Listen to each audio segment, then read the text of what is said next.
بسم اللہ الرحمن الرحیم۔ پیارے بھائی اور بہنوں، السلام علیکم ورحمۃ اللہ وبرکاتہ۔ آج کی اس مختصر سی ویڈیو میں اپنی مشہور کتاب چوٹی کے مجربات حصہ اول و دوم سے ایک ہاضمی خاص کا لاجواب نسخہ آپ کی خدمت میں پیش کرنے جا رہا ہوں۔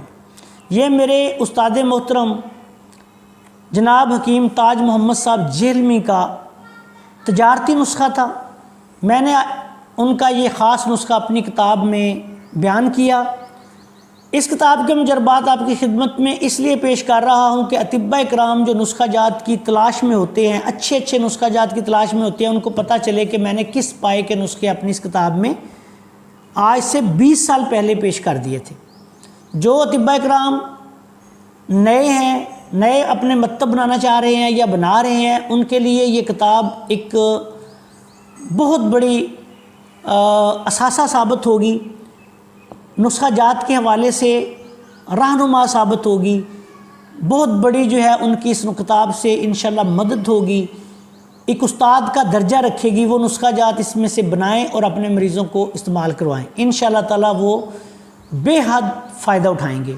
اب آتے ہیں نسخہ کی طرف۔ نسخہ میں آپ نے سب سے پہلے اس میں پودینہ لینا ہے 50 گرام، سونف لینی ہے 50 گرام، دار چینی لینی ہے اپنے 50 گرام، زیرہ سیاہ لینا ہے 50 گرام، امچور آپ نے لینا ہے اس میں 50 گرام، نمک سیاہ لینا ہے اپنے 50 گرام، اجوائن دیسی لینی ہے اپنے 50 گرام، زیرہ سفید آپ نے لینا ہے 50 گرام، نشادر آپ نے لینی ہے 50 گرام، اناردانہ آپ نے لینا ہے 50 گرام۔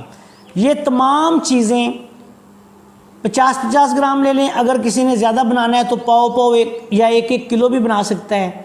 تمام چیزوں کو باریک پیس کے پاؤڈر بنا لیں۔ 2 سے 3 گرام دن میں 3 دفعہ کھانا کھانے کے بعد پانی کے ساتھ استعمال کریں۔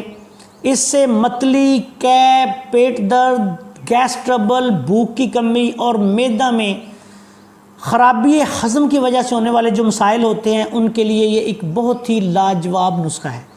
بچوں کے لیے جن کو بھوک نہیں لگتی، بڑوں کے لیے جن کو بھوک نہیں لگتی، بزرگوں کے لیے جن کو بھوک نہیں لگتی، یہ نسخہ استعمال کرائیں، انشاءاللہ اس سے بھوک کھل کر لگے گی، کھانا پیا ہضم ہوگا اور معدہ کے اکثر عوارضات سے نجات مل جائے گی۔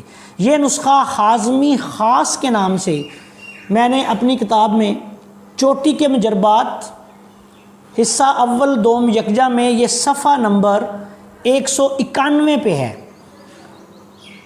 بہت ہی اعلیٰ نسخہ ہے، آسان سا نسخہ ہے، بنانے میں بے حد آسان ہے۔ اس کو جو بنائے گا انشاءاللہ تعالیٰ ہمیں اپنی دعاؤں میں یاد رکھے گا۔ آخر میں اس دعا کے ساتھ آپ سے اجازت چاہتا ہوں کہ اللہ تعالیٰ ہم سب کا حامی و ناصر ہو۔ آپ نے اگر ابھی تک ہمارے چینل کو سبسکرائب نہیں کیا تو آپ سے گزارش ہے کہ ہمارے چینل کو سبسکرائب کر لیں اور ہماری ان ویڈیوز کو اپنے دوسرے دوستوں کے ساتھ شیئر بھی کیا کریں تاکہ وہ بھی اس سے فائدہ اٹھائیں۔ آخر میں اس دعا کے ساتھ کہ اللہ تعالیٰ سب دکھی انسانیت کو شفائے کاملہ عطا فرمائے، آپ سے اجازت چاہتا ہوں۔ السلام علیکم ورحمۃ اللہ وبرکاتہ۔